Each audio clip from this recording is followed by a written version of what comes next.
En aquel tiempo Jesús tomó consigo a Pedro, a Santiago y a su hermano Juan, y se los llevó aparte a una montaña alta. Se transfiguró delante de ellos, y su rostro resplandecía como el sol, y sus vestidos se volvieron blancos como la luz. Y se les aparecieron Moisés y Elías, conversando con él. Pedro entonces tomó la palabra y dijo a Jesús: Señor, qué bien se está aquí. Si quieres haré 3 carpas, una para ti, otra para Moisés, otra para Elías. Todavía estaba hablando cuando una nube luminosa los cubrió con su sombra, y una voz desde la nube decía: Este es mi Hijo, el amado, mi predilecto, escúchenlo. Al oírlo los discípulos cayeron rostro en tierra, llenos de espanto. Jesús se acercó y tocándolos les dijo: Levántense, no teman. Al alzar los ojos, no vieron a nadie más que a Jesús solo. Cuando bajaban de la montaña, Jesús les mandó: No cuenten a nadie esta visión hasta que el Hijo del Hombre resucite de entre los muertos. Palabra del Señor. Gloria a ti, Señor Jesús.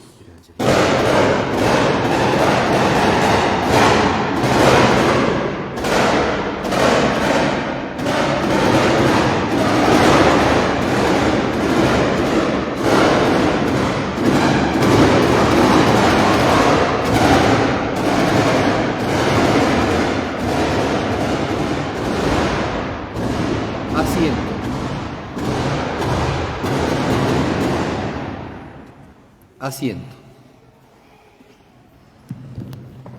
Queridos hermanos, estamos ya en el segundo domingo del tiempo de Cuaresma. Quiera Dios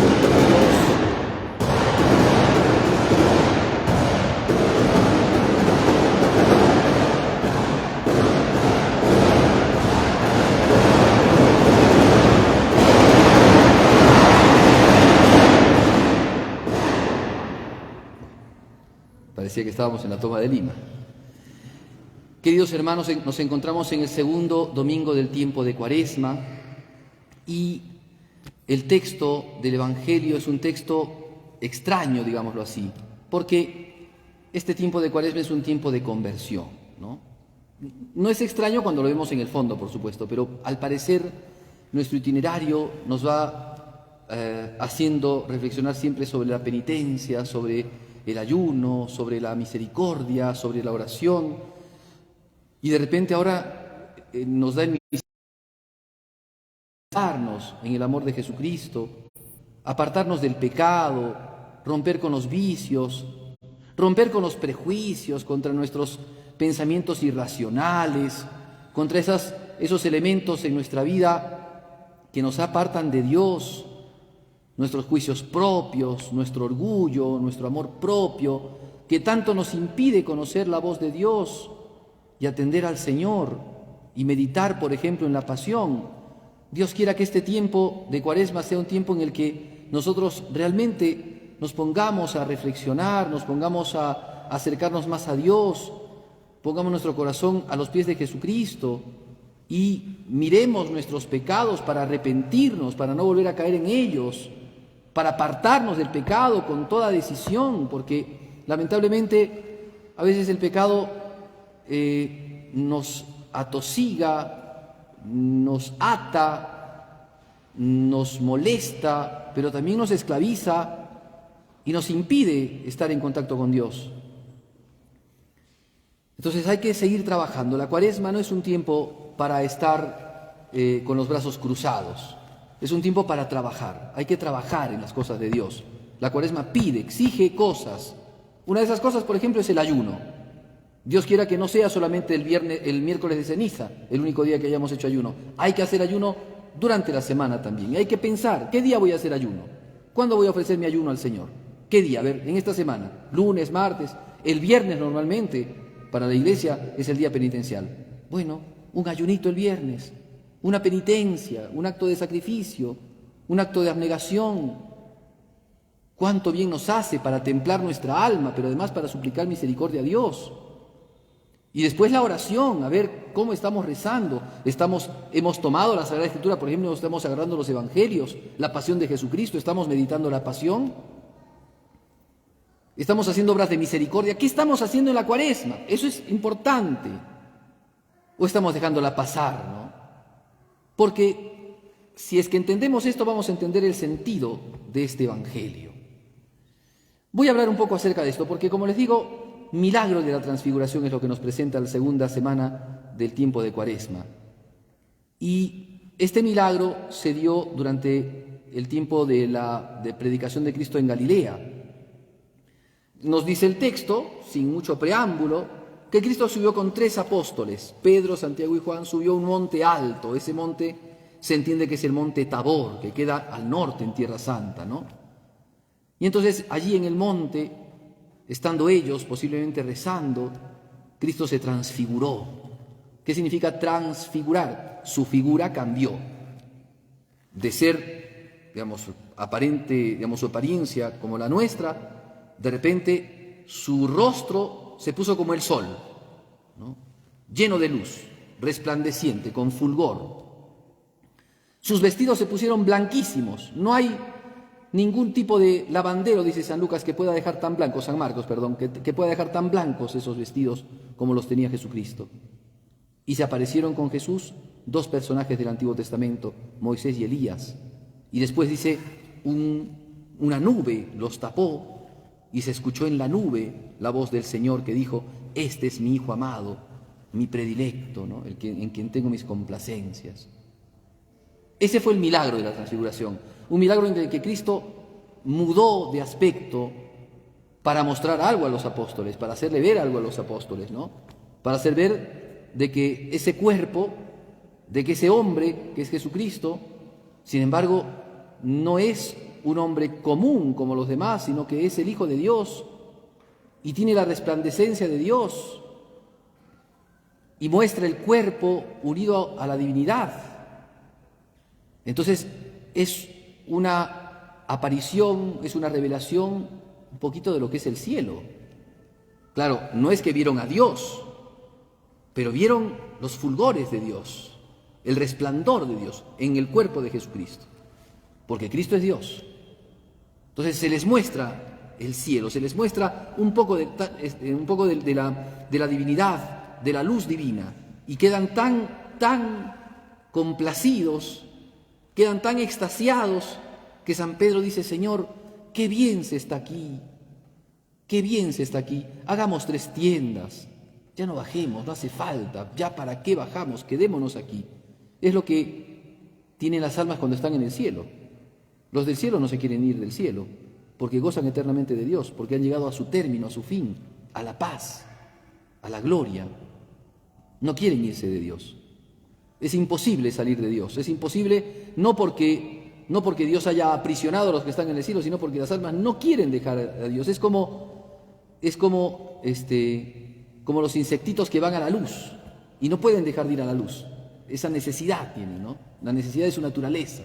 Así también es la trascendencia del hombre que al contemplar a Dios no quiere apartarse jamás de Él, ¿no? Qué bien se está aquí, Señor. Pero, como decíamos, ¿por qué razón se nos da este misterio para que lo contemplemos nosotros ahora? Porque le pasó lo mismo a los apóstoles.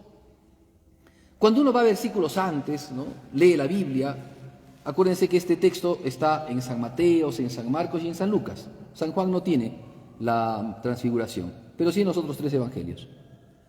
¿Qué ha pasado antes? Bueno, muchas cosas han pasado, pero varias veces, en varias oportunidades, Jesucristo les ha dicho a los apóstoles, os aseguro que el Hijo del Hombre va a padecer, va a ser puesto preso, lo van a ajusticiar, lo van a llevar ante las autoridades, lo van a crucificar, va a morir, pero va a resucitar.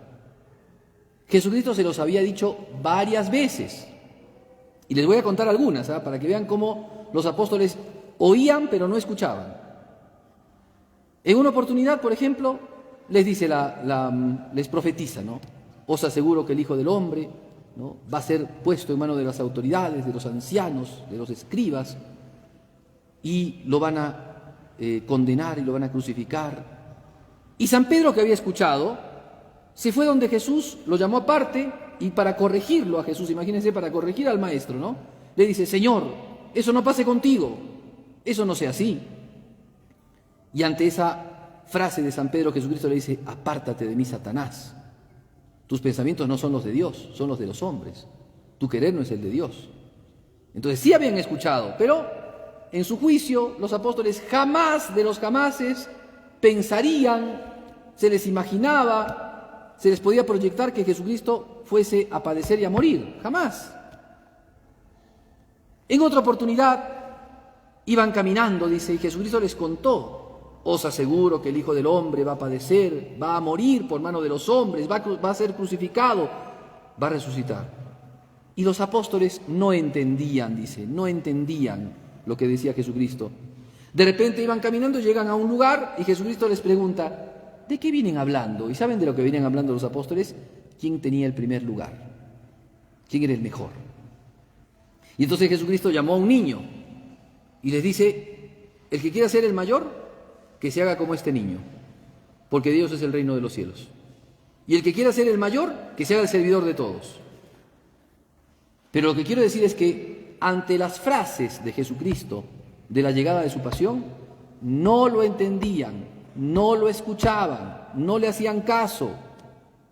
Entonces, ¿qué hizo Jesucristo? El buen Jesús tomó a Pedro, a Santiago y a Juan y se los llevó a un alto monte. Y saben que cuenta el texto de San Lucas de que ellos veían a Jesucristo transfigurado, ¿no?, lleno de luz, y se le aparecieron Moisés y Elías. ¿Y saben de qué hablaban? Porque acá este texto dice: y hablaban con él, pero no sabemos de qué. Pero San Lucas sí dice de qué hablaban. ¿Saben de qué hablaban? De la muerte con la que iba a padecer. O sea, estando en la transfiguración, Cristo mudado en su esplendor, mudado de su aspecto común, lleno de esplendor, de repente hablaba con Moisés y Elías de la muerte con la que iba a padecer, lo que no entendían los apóstoles. Y esto sí lo dicen los tres textos: cuando bajan del monte, Jesucristo dijo: no hablen de estas cosas hasta que llegue la resurrección, o hasta que el Hijo del Hombre resucite, como dice este texto. Y ellos tampoco entendían, ¿no? Pero entonces, ¿qué quiero decir? De que Cristo nos quiere mostrar en la transfiguración el efecto propio de la pasión, para que nos demos cuenta cuál es el resultado de todo esto. Y entonces yo voy a plantear ahora cosas. Muchas veces nosotros, cada uno de nosotros, cristianos todos, nos cuestionamos cosas y cuestionamos a Dios. Señor, ¿por qué me pasa esto? Señor, ¿por qué estoy metido en este lío, en este problema? Señor, ¿por qué ando sufriendo esta enfermedad? ¿Por qué ando padeciendo estas cosas? ¿Por qué mi familiar ha pasado esta tribulación? ¿Por qué razón estamos así? ¿Por qué esta pobreza? ¿Por qué este clima? ¿Por qué esto? ¿Por qué? ¿Por qué? ¿Por qué? Y no damos explicación porque decimos: porque si Dios es bueno, ¿por qué me vienen cosas malas? Y ese es el tema, que no entendimos nunca la pasión, porque nunca la pensamos, porque nunca la reflexionamos. Miren ustedes, algo que llama mucho la atención. Den una vuelta ustedes por las imágenes que hay en este templo. Si ustedes ven arribita de ustedes, el Vía Crucis. Si ven al fondo, van a encontrar un montón de imágenes. Cristo está sentenciado, Cristo atado a la columna flagelado, Cristo cargando la cruz, Cristo coronado de espinas, etcétera, etcétera. Si ven aquí adelante, el Señor crucificado, con un rostro, ¿no?, ya a punto de fallecer, la Virgen María, San Juan, Santa María Magdalena. Vayamos a la iglesia de San Francisco. Van a ver cantidad de imágenes de Cristo en la pasión. Vayamos a la iglesia de la Compañía. El Señor está ahí atado a la columna, el Señor está cargando la cruz, está cantidad de imágenes de la pasión. A cualquier iglesia. ¿Y por qué será, no? ¿Cuál será la razón de eso, no? Porque hoy día, claro, estamos un poco descuidados de estas cosas, pero sepan que nuestros antepasados meditaban, rezaban, contemplaban continuamente la pasión de Jesús para entender la vida. Para entender la vida. Porque hoy día no entendemos la vida porque no entendemos la pasión de Jesús. Si Él es nuestro Señor. Él no ha dicho: yo soy el camino. Ya pues, entonces, ¿cuál es el camino que vamos a seguir? Si Él es el camino. Entonces, al no entender la pasión, no entendemos la vida. No entendemos lo que pasa. ¿Por qué tengo este sufrimiento? ¿Por qué estas personas me han dejado solo? ¿Por qué mis familiares son tan ingratos? ¿Por qué sufro estas dificultades, esta injusticia? ¿Por qué el abandono, la ingratitud, la soledad? ¿Por qué este problema? ¿Por qué me han calumniado? ¿Por qué sufro esta situación? ¿Por qué? Entonces, ¿cuál es la respuesta? Muchas veces la respuesta es sin Cristo. Dios no existe. Porque si Dios existiera, si Dios es bueno, no me pasarían cosas malas. Listo, sencillo el argumento. Pero cuando entramos en el misterio de Cristo, en el misterio de la pasión, nos damos cuenta que el mismo Dios encarnado quiso padecer. ¿Pero por qué? ¿Porque le gustaba el sufrimiento? ¿Porque era masoquista? No, hay una finalidad. La finalidad es la transfiguración. Es lo que Cristo les mostró a los apóstoles. Cristo, lleno de luz, muestra que el resultado del padecimiento será la gloria. Eso será. Y entonces los apóstoles, que en un principio no entendían, no captaban, no escuchaban a Jesús. Después, cuando el Señor resucitó, se dieron cuenta de todo esto. Se dieron cuenta que era necesario que padeciese el Señor para librarnos de los pecados. Y como dice San Pablo, es necesario padecer mucho para entrar en el reino de los cielos. Entonces se trata de eso, ¿eh? Hoy día también yo explico estas cosas, pero a veces poco lo entendemos. Difícil para entenderlo, porque, claro, nosotros sensiblemente no queremos padecer, no queremos sufrir. Este mundo, el pensamiento mundano de hoy día, ve como enemigo primero y principal, ve, por ejemplo, como enemigo principal y primero, ve el sufrimiento.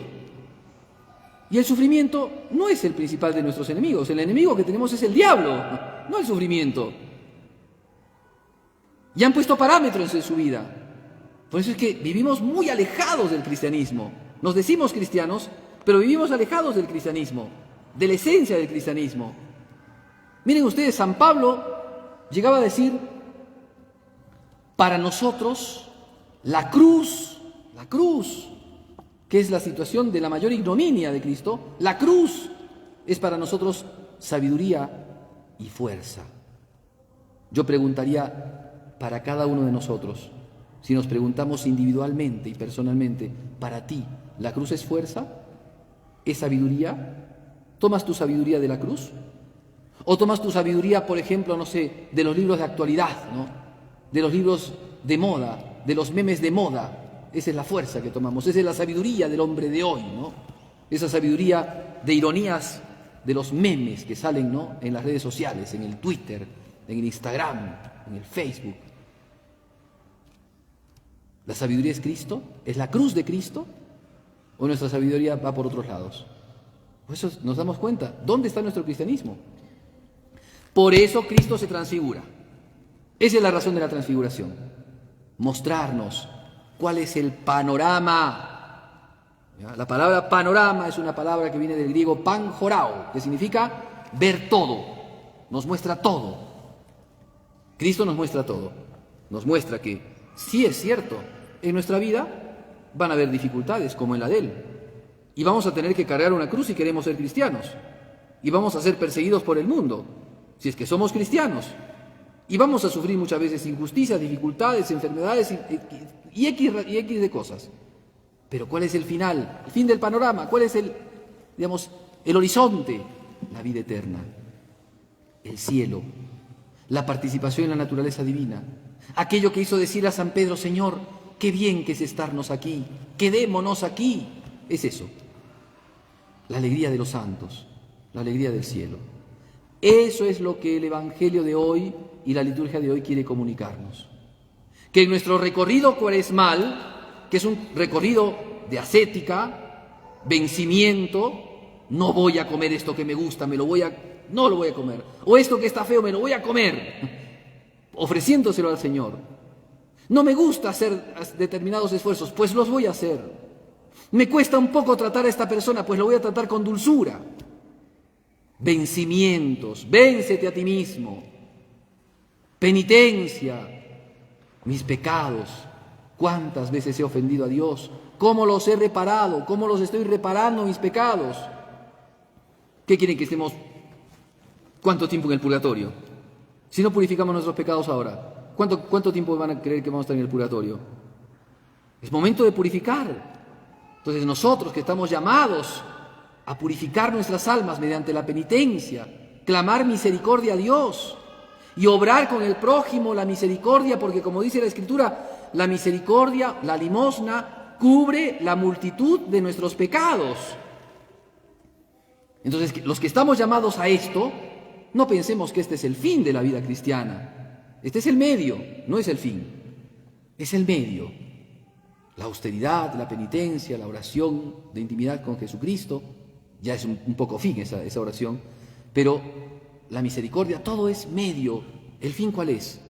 La transfiguración. Como dice San Pablo, ¿no? Nuestros cuerpos se ven transformados, ¿no? Nuestro corazón habrá cambiado. Seremos, dice, semejantes a Él porque le veremos tal cual es. En eso terminará todo. Entonces, ¿vale la pena? Entonces, mucho ánimo, cristianos. Sigamos con nuestros ejercicios espirituales de penitencia, de austeridad, de oración, de misericordia. Sigamos clamando misericordia a Dios. No seamos flojos. No nos dejemos vencer por el mundanal ruido, por estas cosas que van pasando, que nos distraen y que nos quitan el centro de nuestra vida, que es agradar a Jesús. No nos apartemos de Él. No nos distraigamos con las tonterías que muchas veces pasan y de las que estamos entretenidos. Hay gente que está entretenida solamente en las redes sociales. De eso viven, y para eso nada más. No se pierden un solo video del TikTok, ni un solo reel. No se pierden nada. Y dejamos de lado lo central de nuestra vida, que es seguir a Jesucristo. Y en este tiempo de Cuaresma es vivir esa vida de austeridad, de desierto que Jesús nos pide vivir. Por eso miremos la finalidad. La finalidad no es otra cosa que la vida eterna. Para eso hemos sido creados. Ahí es a donde apuntamos, a donde Cristo está, como dice la Sagrada Escritura, San Pablo, sentado a la derecha del Padre. Ahí es nuestro fin. Y entonces apuntemos allí, y por eso meditemos la pasión, para que entendamos que las situaciones conflictivas, los problemas, los fracasos y las cosas que podamos pasar son medios, son como los clavos de Jesús, que después resucitan y se muestran gloriosos. Cuando nos presentemos en el cielo, también nosotros le mostraremos al Señor esos pequeños actos que por la gracia de Dios y unidos a la cruz de Jesucristo han tenido los méritos de alcanzar la vida eterna. También le mostraremos nuestras pequeñas astillitas, nuestros pequeños clavitos de la cruz de Jesucristo. Que la Virgen Santísima nos conceda la gracia de entender entonces de nuestra vida, de tener esa sabiduría cristiana, de entender en Cristo qué es lo que nos anda pasando en este mundo, por qué andamos como andamos, por qué los sufrimientos que podemos vivir y saber a dónde apuntamos, la vida eterna. Que la Virgen Santísima, la Madre de Jesús el Redentor, nos concede estas gracias.